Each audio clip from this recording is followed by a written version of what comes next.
episode one of the Chip Off the Old Block podcast. I'm your host, CJ Matthews, sitting here with my co host, none other than Dr. CJ Matthews, aka the notorious CJ Matthews, aka a whole bunch of other stuff that I guess I shouldn't say, aka Dad. How's it going? Wait a minute. It's going great, but how did I get to be the old block? I'm the old block. Oh, man. I guess if you look at me and you see people out there talking about, yeah, you the old block. You look like the old block. So what's up, old block? Well, yeah, clearly sporting the Corona cuts. At first, I was kind of upset because I'm like, man, I can't get a cut.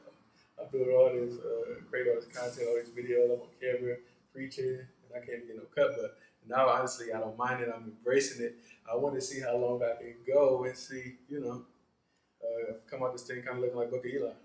Yeah, and that's been one of my biggest challenges. It's not necessarily the cut. It's the fact that I get my hair cut and groomed every week.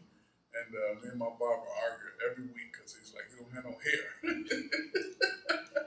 And now it's like, oh man, I miss that, And but I respect the fact that he chose to follow the order. I respect the fact that our relationship is such that we've been together so long. And then after talking to you, I said to myself, okay. The Corona cut, all right, okay, I guess I can embrace this, I don't know, but at the end of the day, it's not how we look that matters. It's what's going on in our mind and in our heart and in our spirit. That's what really matters. So I had to remind myself because I started growing this beard and it's like now, okay, what are you going to do now? Because you can shave and end it all. Don't want to pay no attention. I ain't got no hair nowhere. Then I said, nope, not going to do it. Yeah. So it's good to be here. It's good that we finally started. This thing has been a very long time coming, something that we've been planning, talking about for a long time. It just only took a pandemic for it to actually come to fruition. But how has life changed for you during this quarantine, during this quote unquote shutdown? It has changed significantly. Because I'm a people person, and I miss my children and grandchildren. And although I see them, I can't hug them, I can't embrace them, and that's one of the things I love to do is to give my grandchildren their hugs. I don't hug y'all kids, but I love to give my grandchildren their hugs, and then missing the members in church. Our members have been staying home, which I'm thankful that they've been obedient. And not putting themselves and their families at risk. And so I miss being with the people, even though I've been serving the people and they've been serving the ministry. We haven't stopped doing any ministry other than visitation because we were following the band. So those are the kind of things. Going to the grocery store and drugstore and those kind of things and having things there or not there and having to go here or there, that may be a little different. But it's a challenge, and it's a challenge for people who are out of work. It's a challenge for people who are normally not shut in or staying in. It's a challenge for people who are by themselves. But so far, my mom and I, we've been doing pretty good. Yeah. It hasn't been too much of an adjustment because I really only go to work, home, and church. But it seems like in this time of shutdown, I've kind of been working harder and more, just trying to make everything, maintain with a lot of things that's going on. But I just want to say that my heart definitely goes out to anybody who has been struggling with the virus, family members, anybody who's lost any loved ones, everyone who is out of work because this is causing an economic strain, which is causing a lot of other things, and as time has gone on, more people that I know personally have actually been diagnosed with the virus, and it's been sort of a tough and challenging thing to deal with. Even some of the healthcare workers that I know who are on the front lines. Some people, actually, was a member of our church who I believe she actually took on the task to go down to New Orleans and go on the front line and help out. So our prayers and thoughts are with all of those people. Oh yeah, another one of our members. I've had prayer with her because she had to go into one of the federal prisons where there are known cases, and she's a medical person, and they were sending those persons in to assist uh, um, the people in prison, and so it was there. Another one of our members, Sister Kay, her dad passed the last few days in Louisiana from the virus, and another one of our members had a family member pass in Michigan, and some people I know, and so there's some pastors who have passed that some of us know, and so it's real. I mean, it's real. Certainly, the political aspect of it becomes challenging. The economic aspect of it becomes challenging and is challenging, but it is real. Regardless of the underlying agendas, it's real. And unfortunately, African Americans, Black folk, are dying disproportionately, and that's how it always is. If something affects this country, if something affects this nation, then because of vulnerabilities that exist prior to no fault of our own, so we don't have to blame ourselves, we find ourselves in harm's way. And so we've been praying and believing God for the safety of our people. We've been serving more and more people food through our food ministry, just trying to do what we can to make a difference, trying to keep our people encouraged. And it's different. It's a reset, I believe, for the nation and the world. And we'll see how we come forward from this. If we come forward still bigotry, ignorance, and foolishness, then we deserve whatever happens to us. If we come forward stronger, smarter, and more determined to build our lives in a healthy way, then I'm sure that we will see the benefits of having gone through this. Yeah, absolutely.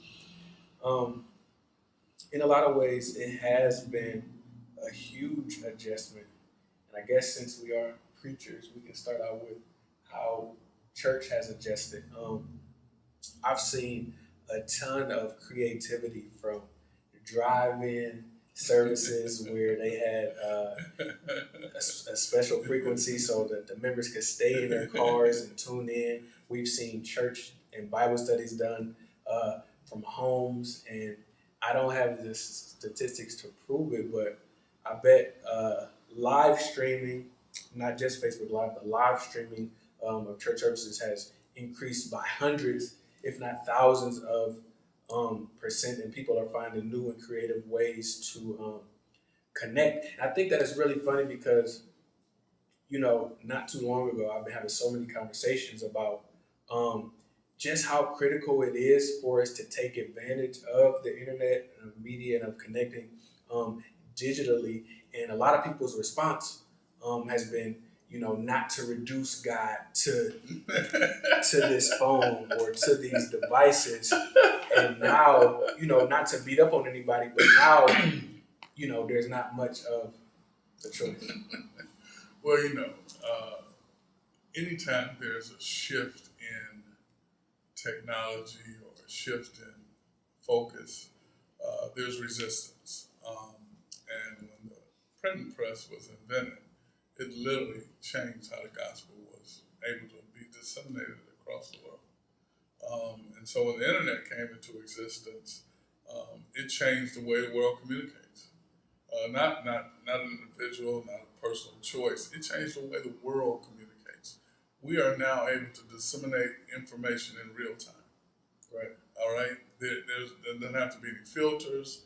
The wealth that has been created from these kinds of things for those who are the pioneers, deservedly so.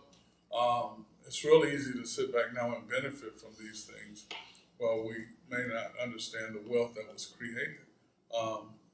And so, fortunately for us, and if I'd have been listening to you, and if I'd have had it been the chip versus the old block, we probably would have been a lot further ahead. But at least we were doing something for our members.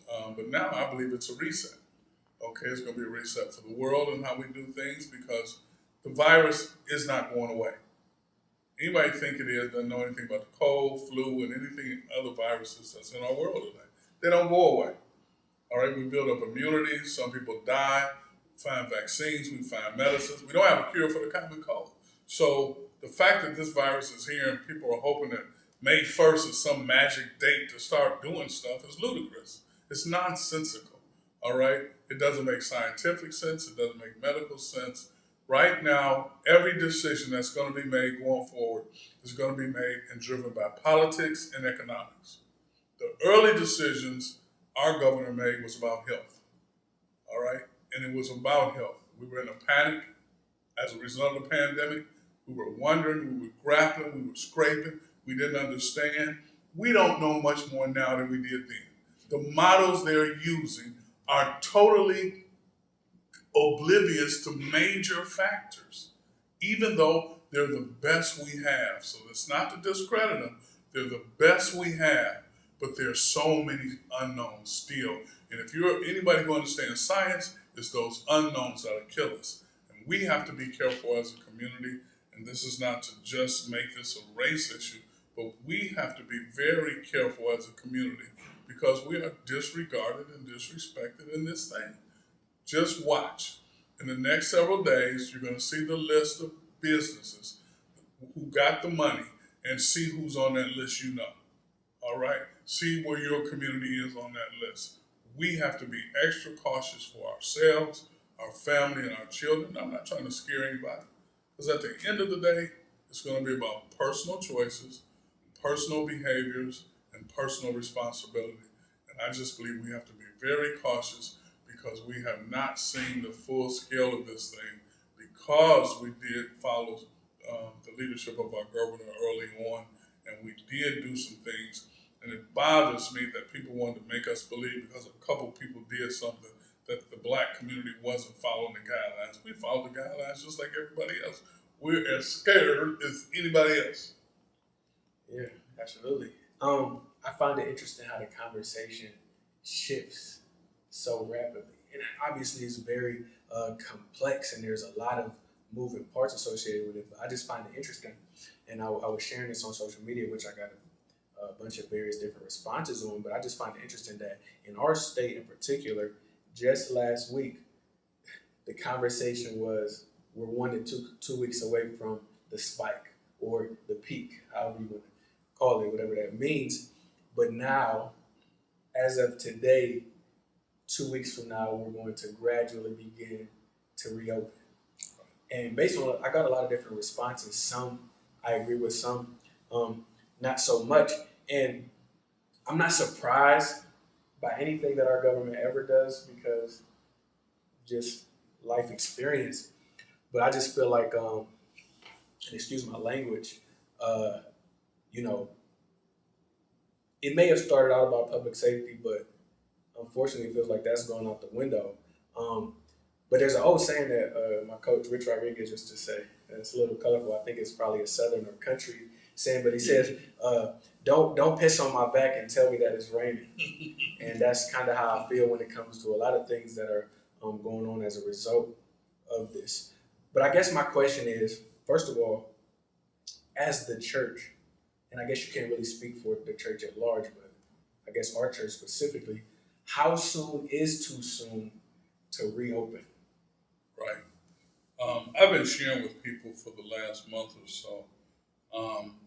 I follow the science and the data to some degree. The other thing is I just watch the numbers, okay, with regards to the worldwide impact, then the national impact, the hot pockets, and then to see those states that were lagging behind, what's happening with them now.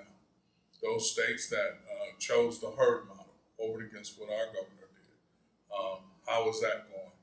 And so for me, I told you my mom was going over for 2 years. You know, she had some trips planned. But I can't. It can't just be my personal will. And when I spoke of fear earlier, we know that everything thus far The models have been based on science, which is good, but fear. All right, people backed up and backed off because of fear.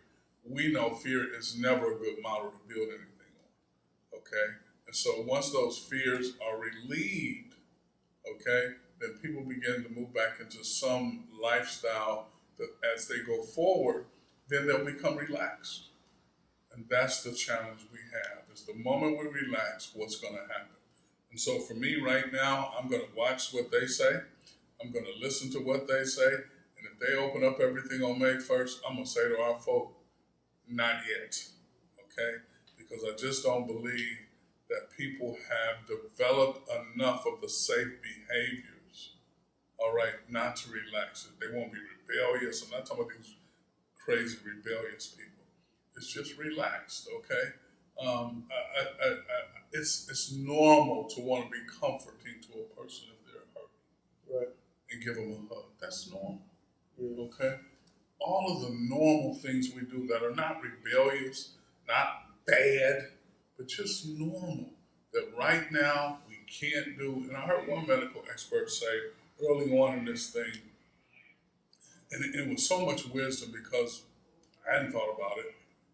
He said that one of the best things that can happen coming out of this is that we establish these new behaviors and new norms in our permanent life, because not only will they help us against the coronavirus, but they will help us against colds and flu and all the other things that we become familiar with, Right.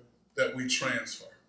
Okay? And so the more familiar this disease becomes, unfortunately, the more we will get back to certain behaviors that can be unfortunate. And so for me right now, it's not about comfort, it's about science and reality. Nothing has changed in the last 2 weeks to say May 1st is a good day. Other than I will not be angry with the president or the governor or anyone else in leadership who is looking at the economics and saying, I gotta move forward. Okay? Fortunately for me, I have a much smaller responsibility to our congregation and our family. And, I don't know what will happen economically, but I do know if we're alive, we got opportunity. So we may be broke, but if we're alive, the one thing God has proven to us is that He can take us forward. He can help us build wealth. He can help us make money. He can help us live. He'll do all of those things, Now, I guess if we die with Christ, and it doesn't matter. But I really would like to say to our people, let's stay alive a little while longer. Let's watch this thing a little while longer. Yeah. So stimulus checks have been coming in. Yeah. I'm not sure if you guys got yours yet. I'm not really the type of person to divulge that, but everybody been saying stimulus. Everybody just been sharing and so happy. And it's not. I'm not the type of person to pick on people for being excited. Any amount of money coming in, I'm excited about. Anytime I have $1 coming my way, I am excited about every dollar coming my way. So, and a lot of people have been affected by this whole thing so dramatically. So, really, for a lot of people, $1,200 is a huge thing right now when you haven't been working for a month. And really, what we get to see is how close so many people are. We talking about 1, 2, 3, and more paychecks. We're literally that close to our lives being turned upside down. So it's like, hopefully there will be some other new normals coming out of the situation, because it's not only people who make $30,000 and less who's living paycheck to paycheck, but I know people who are making 6 figures who are literally living paycheck to paycheck, and they are as affected by this thing as other people too. So not to victim blame or anything like that, because some people are in a certain situation, but hopefully, and I know personally, I know there are some adjustments I have to make financially. Right. Well, rich man battle. The principles of money never change. They're as old as earth is. And so the stimulus checks are real. somebody's going to pay for it in the end, and who's going to pay for it the biggest? Poor people. Because when this reality hits in a year, 2 years, 3 years, I don't know when it's going to totally hit $2 trillion when we were already in a negative deficit. No new money was poured down from the moon or Mars or nowhere.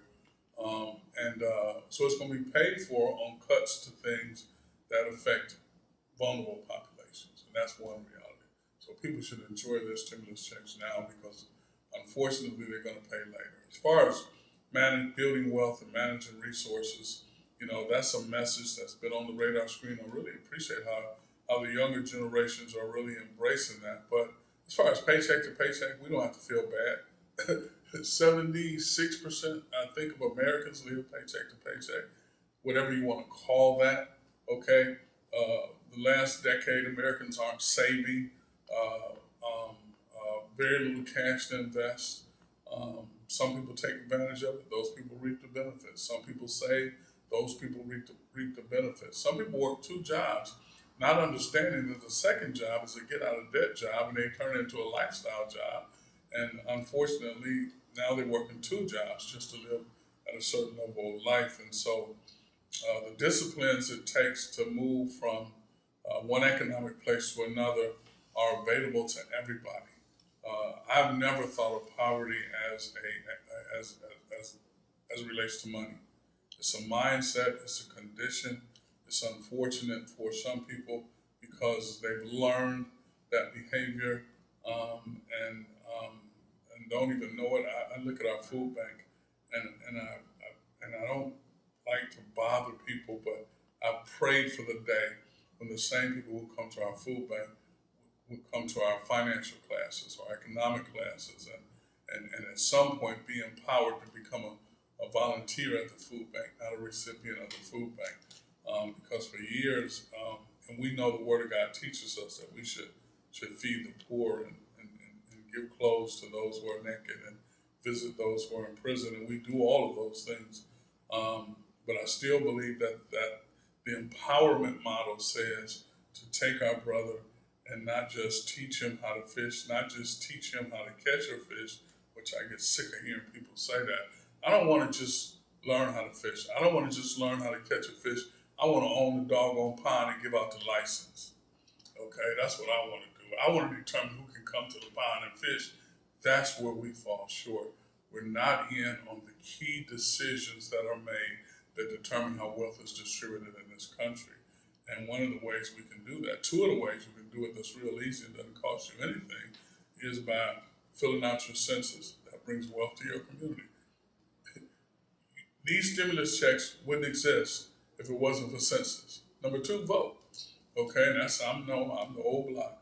But vote, okay? Why? Because those are empowering moments that a regular citizen has that they literally don't even know the value of, okay? It's not about who died for you to vote or what dogs ate somebody for you to vote. That's all that stuff is there. But that's not why people should vote. You should vote because right now you're the living beneficiary of your vote or lack thereof. You the one got to live through this mess. They don't live through it already. Yeah. Well, speaking of voting, with this whole shift and basically mail-in only, how you feel about that? I've personally voted in every election that I've been allowed to, Right on. that I've been able to. But That was old. when it comes to certain things, I feel less confident. And maybe I shouldn't put this out there, but unfortunately, as it relates to the presidential election this year, there was never a time that I didn't believe that it would be Trump again. Unfortunately, a lot of people feel like Joe Biden has a stronger chance with Bernie dropping out, but I don't know. But a lot of people feel as though we can't necessarily trust the government, and by manipulating the way that we're voting right now, it's a form of voter suppression. It's a form of voter disenfranchisement, and there's a lot more room for meddling, if you will. Absolutely. It's always been here, and it's never going to go away. We've had a few moments in history in this country when we were somewhat empowered because of the civil rights movement and the sacrifices those people made.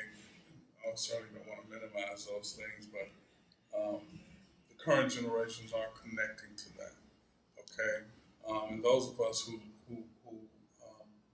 watched our parents do the things they did and our grandparents, and I'm old enough, 66, where I actually did get to live through that. We know the value of it, but that's not translating right now. Voter suppression and all of those things, the mail-in vote right now can be a form of suppression for people who don't do the easier things. But I was in South Africa in 1994. Dr. Moss took a group of us over there, and we were the guests of then President Nelson Mandela, and it was 2 weeks after he had been elected. We sat with the lieutenants of the ANC, and they told us the stories prior to being able to vote. And then they told us the stories leading up to vote and how some people had to walk, I don't know, miles, 50, whatever, just to be able to vote. But they did it. They did it because they had experienced apartheid. They did it because they had saw the death of so many of their loved ones. One brother I talked to had an eye missing, another one had a leg missing. Matter of fact, one of the brothers I was with during that time was the speaker when President Mandela passed, and they had him on CNN. But to hear their stories was incredible, at that particular time. And so the one thing I would pray this pandemic would do would be, one of the resets is the value of being involved. Trust the government is something I'll never do. Trust. No, it's not a word I use for government. It's not that kind of relationship, okay? All right, but holding them accountable every time and everywhere I can. One place is voting. Another place is not being silent on things that matter. And I've never done that in my life. Another thing is being able to engage, sending letters to my governor, my congresspeople, my senators, getting to know them personally. And the average citizen thinks they can't do that. Yes, you can. Yes, you can. They have things that they hold just for you. Go to a town hall meeting, okay? I'm telling you, if you have a list of concerns, email them to his representative every day. Then get 10 more of your friends to email him. Go on Facebook Live and talk about his behind or her behind and see what they do. We sit back and complain. No. Complaining is all right, conversation with us, but it ain't gonna get nothing done. We've got to be active. And I say to you young people, man, y'all got it. Woof. Y'all got it. I mean, you don't even have to leave your house to talk to 1 million people. Come on now. Y'all have intelligence, you have creativity, you've got stuff we never dreamed of in you. And I'm just grateful and thankful God still let me be around and hang around with y'all. Yeah, I think some of the larger scale things, such as presidential election and electoral college, are deterrents.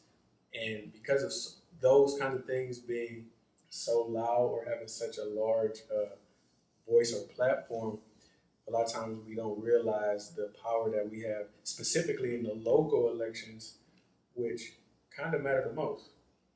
Absolutely. we don't pay attention because, again, people go and vote up ballot. They don't vote down ballot. And the judges are the people that have to stand in front of them. I know a little something about that. So,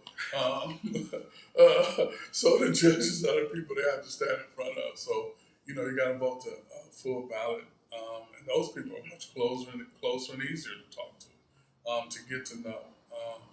Again, we have this gracious technology with all of the information. You remember when you were a kid and we were traveling, I was working on my doctorate. And I used to have a ton of books that I had to take with me because I would read these books and, wherever we went, I took this tub of books with me. My books are right here, right now in iBooks. except for the old ones that aren't on our books. But you know, there's no excuse. All right, and that may seem unfair sometimes when I say that, and people say, "Well, you have this, you have that, you have whatever." And okay, man, well, so what? But there's no excuse. All right, I grew up in a house, James L. Matthews Sr. And if I came to him with an excuse, he loved me. He took care of me. He worked 2 jobs, okay? We had a great life, okay? All right? But I had a grandfather, okay, who loved me, who took care, bought me my first bike. But coming to them dudes with an excuse. Racism is holding me back. What? Racism? Go get that job over there and shovel that stuff or whatever, you know. No. We have the wonderful ability as a people to survive through some heinous stuff, to live through some really, really tough conditions. And we've proven the strength of resolve we have, the champion spirit that's in us, the regalness of forgiveness and things that other people don't have to do, we do. The tolerance of people who just different for us. But if the next several generations rise up, the things that we've experienced can't even compare with what you guys will experience. And I don't believe it has to be a fight, fighting for this and fighting for that. I think it's going to come through your creativity and your ingenuity and messaging and helping people understand who you are. They can't deny it. And today, you can speak to the world, and I think that's what you ought to do. I mean, I enjoy the younger ministers, a lot of the younger rappers and individuals when you sit down and listen to their music or listen to their thoughts and some of the conversations like this. I mean, it's really powerful, you know. Now, folk are gonna hate on folk because of the cursing or whatever and the women, but I don't care. In this country, you can go back 100, 200 years, and you're gonna see sex, violence, and cursing. I'm not condoning it, but I'm just saying we can't let the traditional barriers become barriers in our community. We don't all have to be unified. I don't believe in that crap either. All right, but we do have to at least have some people we relate to, and we have to understand that there is a thing that represents the good of the whole. And sometimes we ought to give in to the good of the whole. And that's another thing I like about a lot of the young rappers and entertainers, because it seems like they understand benevolence. They understand giving back. They understand those things well. It warms me when I see some of the things they're doing. Yeah, and that's been one of the greatest things to see is so many people stepping up and lending a hand and donating and being philanthropic and selfless in a time like this. A lot of people expect that sort of thing, but nobody really owes anybody anything. So the fact that that a lot of these people, a lot of these athletes, celebrities, and I don't want to just say those kind of people because it's you know it's the everyday person too, but anybody who in a time like this is giving back and helping out people where they are, that is definitely something to be saluted. And kind of to get back on something you were just talking about, as far as the unity and differing of perspectives, that's really one of the main reasons why I wanted to start this.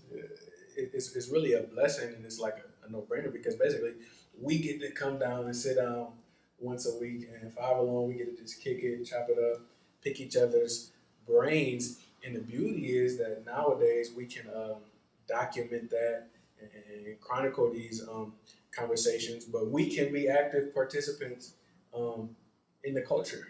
And probably a lot of things we think similar, but a lot of things we think different too. And it's always, I feel like, good to get a different perspective. On a lighter note, everybody's been talking about Lifetime's latest biopic or biopic, I guess as they call them, the Clark sisters. I'm not a huge Lifetime guy at all, but Neither I did get but your mama. I did get a chance to check it out. I thought that it was really well done. It was actually kind of cool that Kiera Shear got to be a part of it. I think that a lot of people were well represented, and based on my limited exposure to that, it seems like a pretty good representation.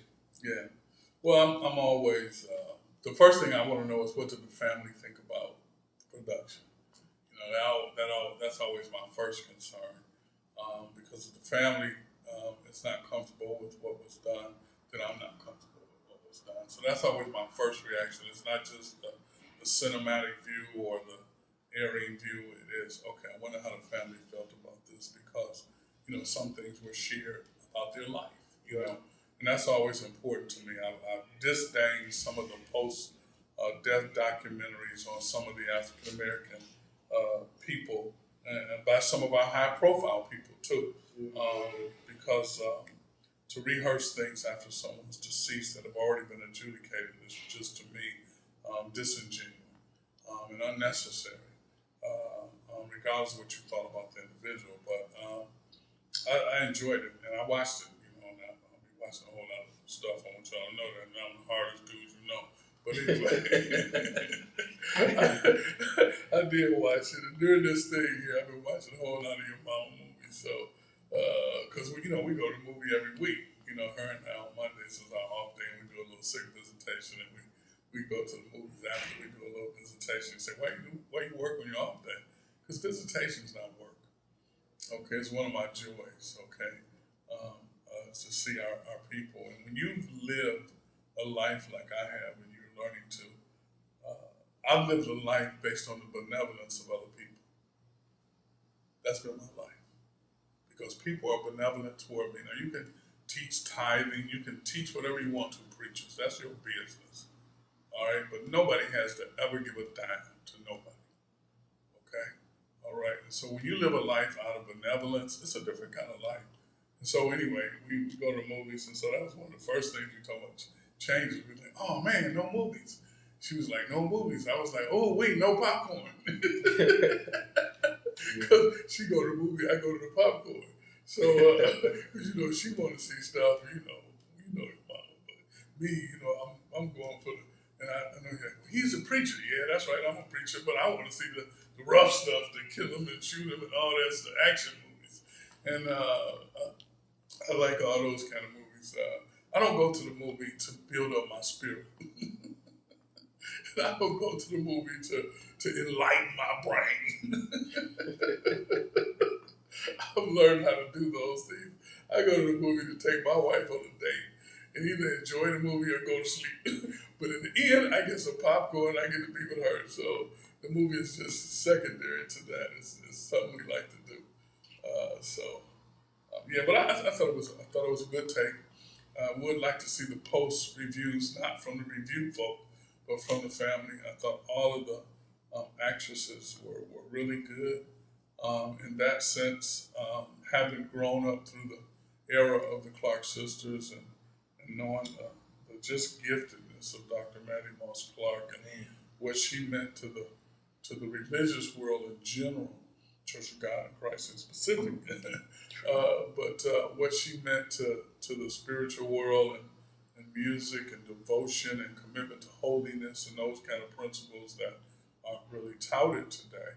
And for some people, they may look at it and say, wow, she was hard on them. And it wasn't so much about being hard as it was living out a religious belief. And she was committed to it, and she believed it.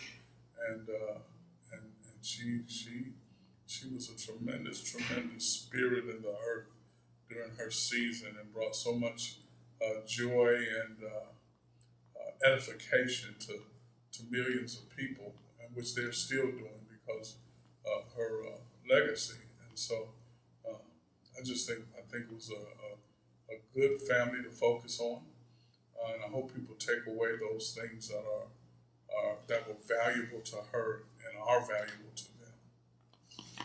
Yeah, absolutely. Um, that has been one of the I guess the good things about this whole stay at home, time at home. I've gotten to catch up on a lot of shows that I don't usually watch. I finally got to see John Wick 3. That was amazing.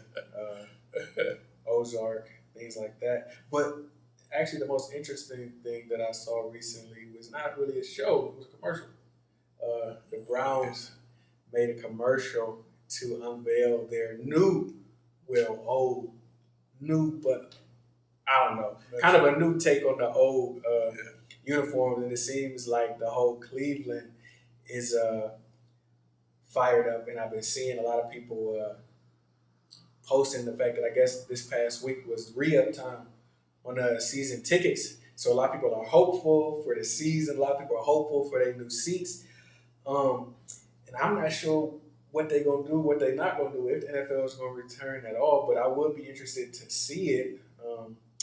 Unfortunately, since we preach on Sundays, I don't really get to go to many games. But I guess it'd be interesting to see. I never thought that I would live a life without sports, but here we are. April, no Masters. I was hoping for Tiger to go back to back. Tom Brady, and it's so many things have been happening. I don't know. What you think? Yeah, probably take another show for that. You know me, I got a whole lot to say about that one because racism in sports, and the draft coming up, you know. So, but yes, and the uniforms, you know, I'm excited about the Browns.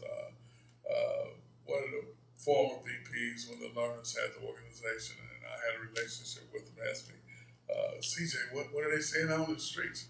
I said, well, Bill, you know, I won't say his last name. Bill, you don't know me. Well, I'm a Browns fan. So every year I hope we win the Super Bowl.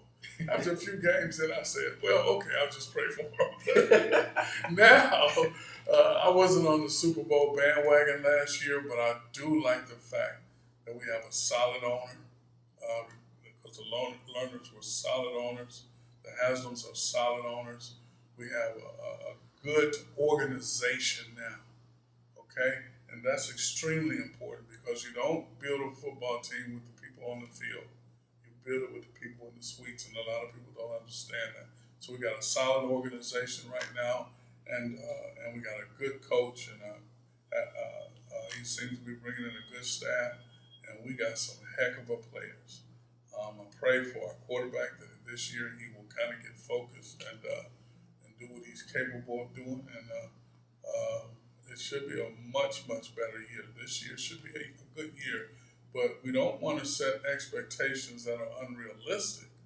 But we don't want to accept anything just because we like people. We need to win. We need to win, and this year we got the pieces and the parts, but we got a new coaching crew, so we got to give them some time to mature. But at the same time, we need to win, and we need to see some stuff out of a few people that we haven't seen or we saw glimpses of. I'll just leave it there, and we pick that up in the next show or another show. I want to say this, though. I am so blessed and proud. You know, I ain't something I say too much. I'll be telling that kind of stuff. Get the head all swollen. But I'm so blessed and so proud to have you here with me. When we tried to do the show, at one point it's really my fault. He be wanting to do stuff. I'm lazy. But a good friend of mine who's gone on to be with the Lord now came to me one day after our golf tournament and just put a show together for me. It was called One-on-One with Dr. C.J. Matthews. Maybe some of you saw it or remembered. And he was my host, just as you are now. You can call me the co-host. Right? But Tony Owens and his wonderful wife and daughter. But he was just a great friend and a great brother. And we did a show for a good while, and it was just such a powerful show because of the guests he brought on and the conversations we had. So I'm excited about this. I bless the memory of my brother Tony, and bless his family, and I'm excited. So I look forward to these conversations. What do y'all call it? Chop it up. So if you say chop it up to me, I want some steak. No, we just chilling, hanging out, kicking it.